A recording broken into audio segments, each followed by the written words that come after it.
Hi everyone, welcome to my cooking blog. ಇವತ್ತು ಷಷ್ಠಿ ಹಬ್ಬಕ್ಕೆ ಹುಗ್ಗಿ ಅನ್ನವನ್ನು ಯಾವ ರೀತಿ ಮಾಡೋದು ಅಂತ ನೋಡೋಣ ಬನ್ನಿ. ನಾನು ಈ ವಿಧಾನದಲ್ಲಿ ಈ ಸರಿ ಮಾಡ್ಕೊಂಡಿದ್ದೆ.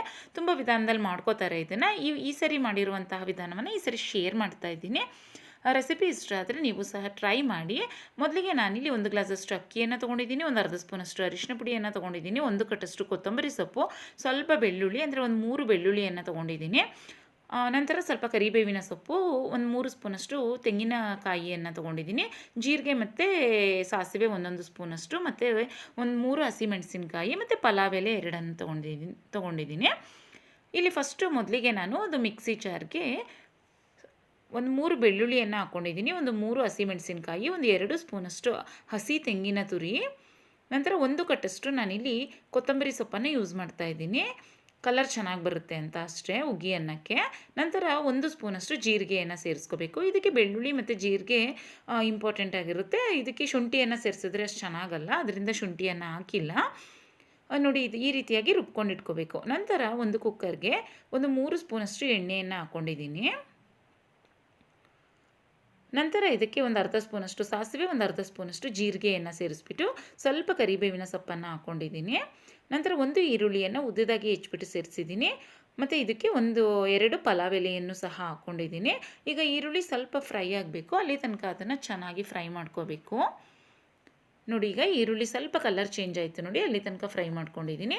ಈಗ ಇದಕ್ಕೆ ರುಬ್ಬಿರುವಂತಹ ಮಸಾಲವನ್ನು ಸೇರಿಸ್ಕೋಬೇಕು. ಮಸಾಲಾಗೆ ಇಂಪಾರ್ಟೆಂಟಾಗಿ ಜೀರಿಗೆ ಮತ್ತು ಬೆಳ್ಳುಳ್ಳಿನ ಹಾಕ್ಕೊಂಡ್ರೆ ಹುಗ್ಗಿಯನ್ನು ತುಂಬ ಟೇಸ್ಟಿಯಾಗಿ ಬರುತ್ತೆ. ಅದ್ರ ಜೊತೆಗೆ ಹಸಿಮೆಣಸಿನಕಾಯಿ ಮತ್ತು ಕೊತ್ತಂಬರಿ ಸೊಪ್ಪು, ತೆಂಗಿನಕಾಯಿ ಆಪ್ಷನಲ್, ಬೇಕಿದ್ದರೆ ಹಾಕೊಬೋದು, ಇಲ್ಲ ಅಂದರೂ ಹುಗ್ಗಿಯನ್ನು ತುಂಬ ಚೆನ್ನಾಗಿ ಬರುತ್ತೆ.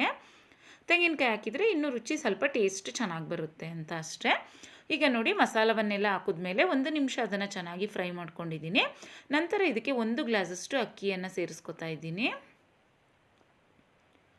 ಅಕ್ಕಿಯನ್ನು ಹಾಕಿದ್ಮೇಲೂ ಅಷ್ಟೇ 1 ನಿಮಿಷ ಇದನ್ನು ಫ್ರೈ ಮಾಡ್ಕೊತಾ ಇದ್ದೀನಿ. ಎಣ್ಣೆಯನ್ನು ಹಾಕಿದಾಗ ಈ ವಿಧಾನದಲ್ಲಿ ಮಾಡ್ಕೊಬೇಕಾಗುತ್ತೆ. ಎಣ್ಣೆಯನ್ನು ಹಾಕ್ದೇನೂ ಮಾಡ್ತಾರೆ, ಅದಿನ್ನೂ ಈಸಿಯಾಗಿ ಸಿಂಪಲಾಗಿ ಮಾಡ್ಕೊಂಬಿಡ್ಬೋದು. ಈಗ ನೋಡಿ, ಅಕ್ಕಿ ಹಾಕಿದ್ಮೇಲೆ ಅದನ್ನು ಚೆನ್ನಾಗಿ ಸ್ವಲ್ಪ ಫ್ರೈ ಮಾಡ್ಕೊಂಡಿದ್ದೀನಿ. ಈಗ ಇದಕ್ಕೆ ನಾನು 1 ಗ್ಲಾಸಷ್ಟು ಅಕ್ಕಿಯನ್ನು ಸೇರಿಸಿದ್ದೆ, ಅದರಿಂದ 2 ಗ್ಲಾಸಷ್ಟು ನೀರನ್ನು ಸೇರಿಸ್ಕೊತಾ ಇದ್ದೀನಿ. ಅವಾಗ ಪರ್ಫೆಕ್ಟಾಗಿ ಉದುರುದ್ರಾಗಿ ಬರುತ್ತೆ ರೈಸ್. ಈಗ 2 ಗ್ಲಾಸಷ್ಟು ನೀರನ್ನು ಸೇರಿಸಿದ್ಮೇಲೆ 1.5 ಸ್ಪೂನಷ್ಟು ಉಪ್ಪನ್ನು ಸೇರಿಸ್ಕೊತಾ ಇದ್ದೀನಿ. ಇದಕ್ಕೆ ನಾವೇನು ಮಾಮೂಲಿ ಪಲಾವ್ಗೆಲ್ಲ ಉಪ್ಪು ಸೇರಿಸ್ತೀವಿ ನೋಡಿ, ಅಷ್ಟು ಉಪ್ಪನ್ನು ಸೇರಿಸಿದ್ರೆ ತುಂಬ ಉಪ್ಪಾಗಿಬಿಡುತ್ತೆ. ಏಕೆಂದರೆ ಈ ಹುಗ್ಗಿಯನ್ನು ಏನಿದೆ, ಬರೀ ಹುಗ್ಗಿಯನ್ನು ತಿನ್ನಲ್ಲ ಅಲ್ವಾ, ಅದನ್ನು ಸಾಂಬಾರು ಜೊತೆಗೆ ತಿನ್ನೋದು, ಅಂದರೆ ತರಕಾರಿ ಎಲ್ಲ ಮಿಕ್ಸಡ್ ಸಾಂಬಾರು ಮಾಡ್ತೀವಿ ನೋಡಿ, ಅದ್ರ ಜೊತೆಗೆ ತಿನ್ನೋದ್ರಿಂದ ನಾವು ಉಪ್ಪನ್ನು ಸ್ವಲ್ಪ ಕಡಿಮೆನೇ ಹಾಕೋಬೇಕು ಹುಗ್ಗಿ ಅನ್ನಕ್ಕೆ.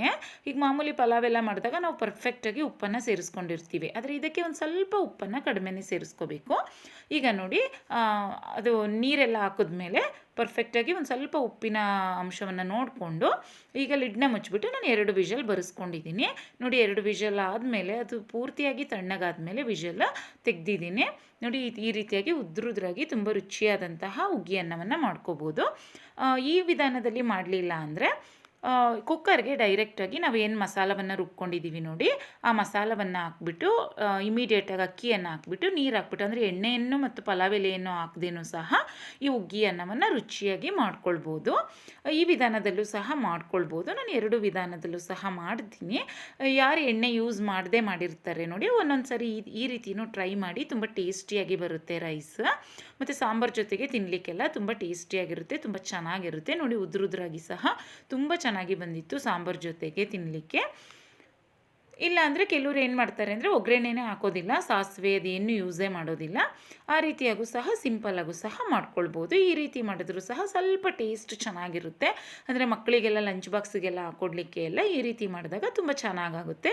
ಅದು ಸ್ವಲ್ಪ ಪ್ಲೈನ್ ಅನಿಸುತ್ತೆ ಅಲ್ವಾ, ಅದ್ರ ಜೊತೆಗೆ ಸಾಂಬಾರಂತೂ ಕಂಪಲ್ಸರಿ ಬೇಕು. ಆದರೆ ಇದ್ರ ಜೊತೆಗೆ ಕಂಪಲ್ಸರಿ ಸಾಂಬಾರು ಬೇಕು ಅಂತ ಏನಿಲ್ಲ ಮಕ್ಕಳಿಗೆ. ಇದನ್ನು ಡೈರೆಕ್ಟಾಗಿ ಲಂಚ್ ಬಾಕ್ಸ್ಗೆ, ಸ್ಕೂಲ್ಗೆಲ್ಲ ಅಂದರೆ ಪ್ಯಾಕ್ ಮಾಡಿಬಿಟ್ಟು ಕೊಟ್ಬಿಡ್ಬೋದು. 2 ವಿಧಾನದಲ್ಲೂ ಸಹ ರುಚಿಯಾಗಿ ಟೇಸ್ಟಿಯಾಗಿ ಮಾಡ್ಕೊಳ್ಬೋದು. ಈ ವಿಧಾನದಲ್ಲಿ ಒಂದು ಸರಿ ರೆಸಿಪಿನ ಟ್ರೈ ಮಾಡಿ. ರೆಸಿಪಿ ಇಷ್ಟ ಆದರೆ ನೀವು ಟ್ರೈ ಮಾಡಿ, ಬೇರೆಯವ್ರಿಗೂ ಶೇರ್ ಮಾಡಿ, ಹಾಗೆ ಚಾನಲ್ನ ಸಬ್ಸ್ಕ್ರೈಬ್ ಮಾಡ್ಕೊಳ್ಳಿ. Thanks for watching. ಬಾಯ್.